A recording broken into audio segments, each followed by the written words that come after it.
The following is a transcript of a conversation between Matías De Stefano, referred to as me, and his higher self, referred to as I am. Me. Our 10-day week begins in relation to the physical body, and when I think about it, I keep seeing the image of a child being born. Why? I am. Because this is the first concept to work on, birth. The energy of Virgo is the earth, and its work is related to the harvest of what is born. The seed that has borne fruit, and it is time to collect it. The word born comes from the Indo-European geni, which means to produce, origin of the words generate, gene, genetics, genital. Virgo's work is precisely the generation of the products that the community will eat, that will give life.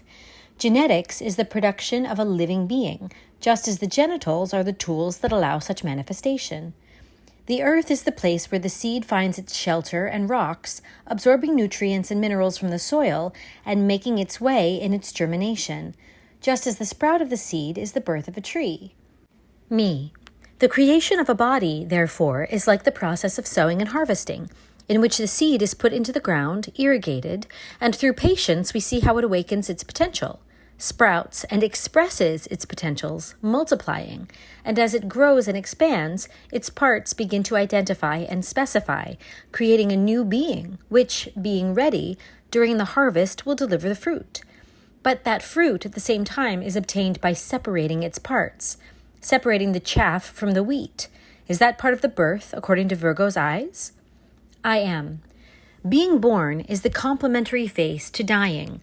We have been talking about the process of denial and death these days, and the only reason we are invited to die consciously and keep in mind the inevitable reality of death is because it is intended that you can be born again. In the universe, there is no death without birth, no birth without death, for it is an instantaneous cycle. Death and resurrection through birth are transversal to all dimensions. Perhaps the forms occur in different ways and mechanisms, but transmutation and transcendence are essential and immutable keys to the process of cosmic being. When you lose fear of death and let go of life, it is not abandoning it, but you are precisely launching yourself to be reborn. Me. That is to say that accepting our physical death is understanding that there will be a spiritual birth, and that in turn, the spirit will also have a kind of death, which we here call birth. No? I am.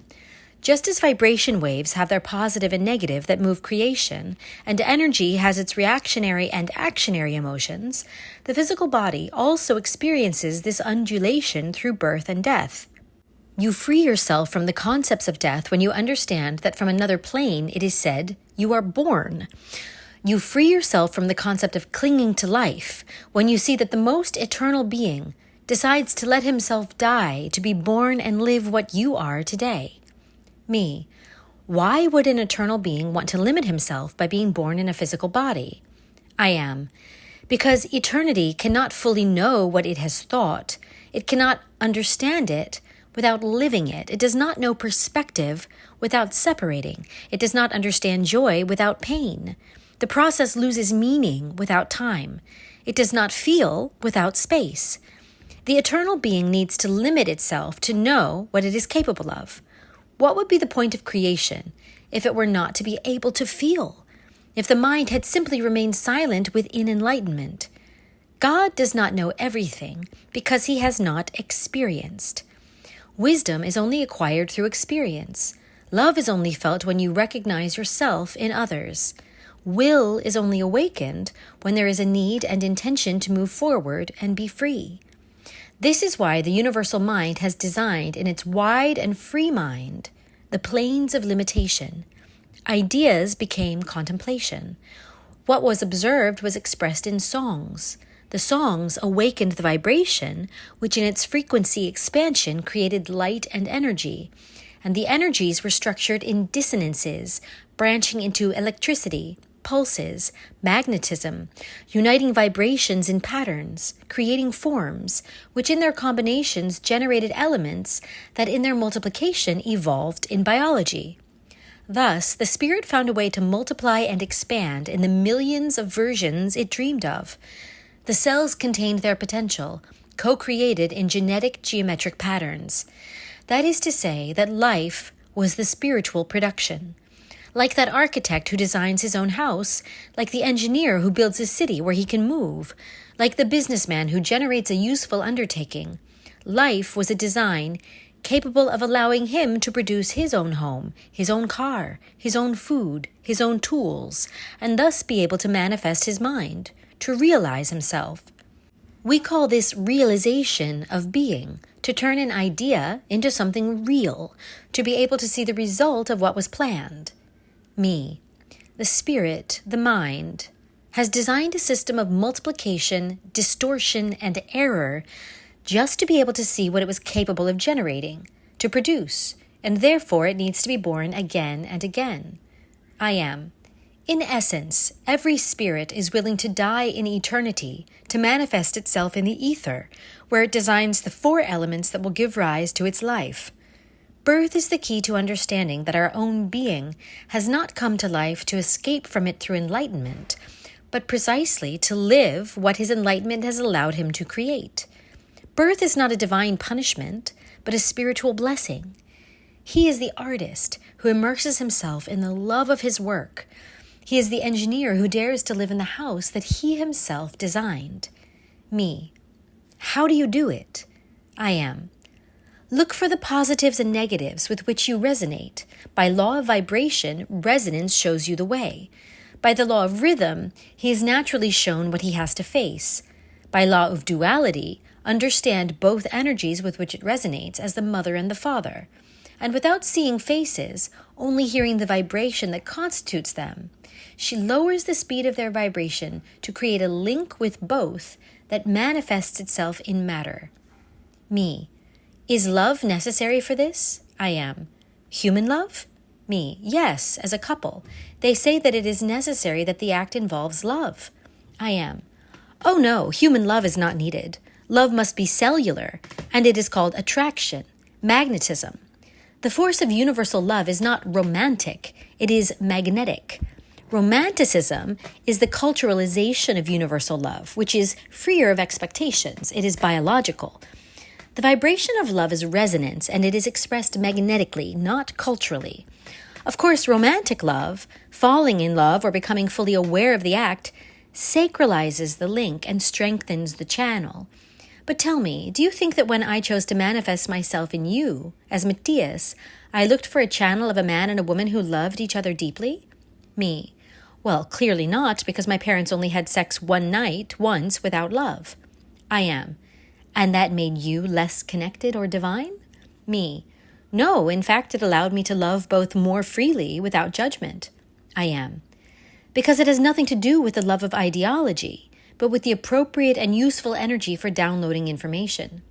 Sometimes birth canals are helpful, but it has nothing to do with the concepts of father, mother, or partner. Otherwise, we could say that all adoptees do not have a soul or love, and in reality it is not so. Each individual lives a different and special life, and does not depend on the link between the channels, but on the state of perception of who is manifested. You could have had a trauma due to your history with your father, as many have suffered the lack of it, when you have not suffered it. In fact, you have been grateful, and today you get along very well with your father for it. Each one is different. You cannot pretend to believe that a balanced or enlightened being is only born from the product of love of a man and a woman, because it is not like that. The spirit is neutral. It loves unconditionally. It is not limited to a maternal or paternal biological spirit. A spirit is born free and dies free from human cultural expectations, which brings us to today's topic in question. How were you born? Me. Do you mean the way? Natural childbirth, cesarean section, those things? I am. The life of a spiritual being is marked by the moment of birth, beyond the astrological, the way in which the world has been received, contemplating the horizon of life on the other side. Most traumas come from this moment.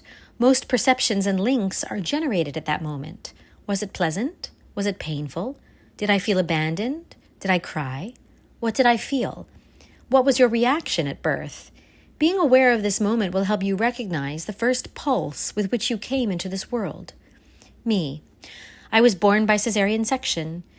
I was supposed to be born on August 12th, 1987, but the doctor was going on vacation that week, and since my mother was 17 years old, she preferred to perform a cesarean section because she was a first-timer, something very common in the 80s when childbirth was taken as an operation and removal of an organ or tumor.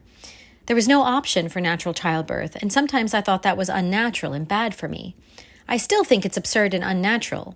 However, over time I understood that it had very positive effects on me. I remember the moment I came out of the womb, with my eyes wide open. I remember the doctor's glasses in front of me, and expectantly I didn't cry, but I looked at everyone. My grandmother remembers that when the doctor took me to the room, there were so many people waiting that he lifted me up like the Lion King so that everyone could see me, and he said that I silently looked into their eyes one by one, like taking a list to see if they were all there or not. I don't remember my labor and pain, and my mother doesn't remember it that way either. But the energy was, there is no time, let's do it quickly and see if everyone is ready. This defined how I lived my life. I came into the world without crying. I came into the world without making effort. Everything served. I didn't have to fight to be born. I didn't have to press anything. Everything came to me calmly. I always see the world analyzing if everything is there, if everyone who had to come to start came, like a teacher who calls her students to start the class or start the mission. Despite the difficulties of being different, my life has been very easy. I never had to fight or feel excluded. I always knew how to get ahead in the easiest way, thanks to not having struggled at first to live at birth. I am. We needed it. Otherwise, we couldn't be here right now having this free conversation. Asking yourself the question of how the birth was, how I came into the world, what emotions were in the environment when you were born, helps to understand that energy with which we put the first imprint on our lives. So write it down, develop this. How, where, who, what emotions, and recognize the birth of your being in the flow of life. The different paths, the framework of everything that the Spirit has designed, is manifested at the moment of your birth. Observe and become aware of your birth, and you will be able to die and be reborn again and again with the full awareness that you will know how to cope with the difficulties of your life. Me. I die and am reborn in the framework of the universal mind. Here and now, I decide to be reborn, accepting my birth. I am. To accept your birth is to value the decision of your spirit. Honor that moment that united the I am with the I, and only then can you return to the I together with the I am.